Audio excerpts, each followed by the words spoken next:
Hi hello കൂട്ടുകാരെ, എല്ലാ കൂട്ടുകാർക്കും സ്വാതന്ത്ര്യം ട്യൂബിൻ്റെ നാളത്തെ പ്രൊമോ റിവ്യൂവിലേക്ക് സ്വാഗതം. മീനാക്ഷിക്കും ആകാശിനും മീനാക്ഷിയുടെ അച്ഛനാണെങ്കിൽ കൊടുത്ത ആ ഒരു കാറാണെങ്കിൽ ബാലൻ കാണുന്ന സമയത്ത് ബാലനാണെങ്കിൽ നല്ല രീതിയിൽ ഭ്രാന്ത് കയറുകയാണ്.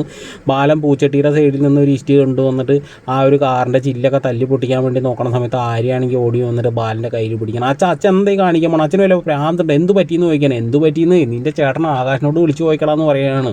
ഒരു സ്ത്രീധനം കിട്ടിയ ഒരു കാറ് കൊണ്ട് വന്നിരിക്കണം. എടാ, നീ സ്വന്തം അധ്വാനിച്ചിട്ട് കാറ് മേടിക്കാൻ നോക്കടാ, അല്ലാതെ നിൻ്റെ അമ്മായച്ചൻ കൊണ്ടുവന്ന കാറ് കൊണ്ടുവന്നിട്ട് ഈ വീട്ടിൻ്റെ മുന്നിൽ ഇടാനെല്ലാം നോക്കണ്ടെന്നൊക്കെ പറഞ്ഞിട്ട് പൊട്ടിത്തെറിക്കുകയാണ് കേട്ടോ സുഹൃത്തുക്കളെ.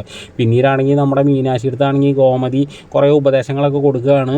അവനൊരു പാവം തന്നെയാണ് മോളെ, പക്ഷെ പറഞ്ഞിട്ട് എന്താ കാര്യം? ബാലച്ച ഇത്രയും മാത്രം ദേഷ്യപ്പെടില്ല. അതുകൊണ്ട് മോളൊരു കാര്യം ചെയ്യുക, അച്ഛനോട് പറഞ്ഞിട്ട് ആ ഒരു കാറ് കൊണ്ടുപോകാൻ പറഞ്ഞേക്ക്. ബാലച്ചനെ ദേഷ്യപ്പെടുത്തിക്കൊണ്ടുള്ള കാറിന് ഈ വീട്ടിൽ വേണ്ടെന്ന് പറയുകയാണ്. അപ്പോൾ മീനാക്ഷിയാണെങ്കിൽ പറയാൻ കേട്ടോ, ഞാൻ അച്ഛനോട് പറഞ്ഞിട്ടുണ്ടമ്മേ നാളെ തന്നെ കാറ് എടുത്ത് കൊണ്ടുപോകുന്നൊക്കെ പറയാൻ കേട്ടോ സുഹൃത്തുക്കളെ. പിന്നീടാണെങ്കിൽ നമ്മുടെ ശ്രീദേവിയുടെ അച്ഛനാണെങ്കിൽ വിളിച്ചിട്ട് പറയുകയാണ്, എടി നിനക്കൊരു ഐഡിയ പറഞ്ഞു തന്നപ്പോൾ കാർ ആ വീട്ടിലേക്ക് എടുക്കാൻ വേണ്ടിയിട്ടാണോ? കാറ് ഞങ്ങൾക്കാണ് കാറിൻ്റെ ആവശ്യം എന്നൊക്കെ പറഞ്ഞിട്ട് ശ്രീദേവിനെ സോപ്പിടാണ് അച്ഛനും അമ്മയും. അപ്പോൾ ഈ ഒരു ചെറിയൊരു പ്രൊമോ റിവ്യൂ ഇഷ്ടമാണെങ്കിൽ ഒന്ന് ലൈക്ക് അടിച്ച് സബ്സ്ക്രൈബ് ചെയ്തൊന്ന് സപ്പോർട്ട് ചെയ്യണേ കൂട്ടുകാരെ.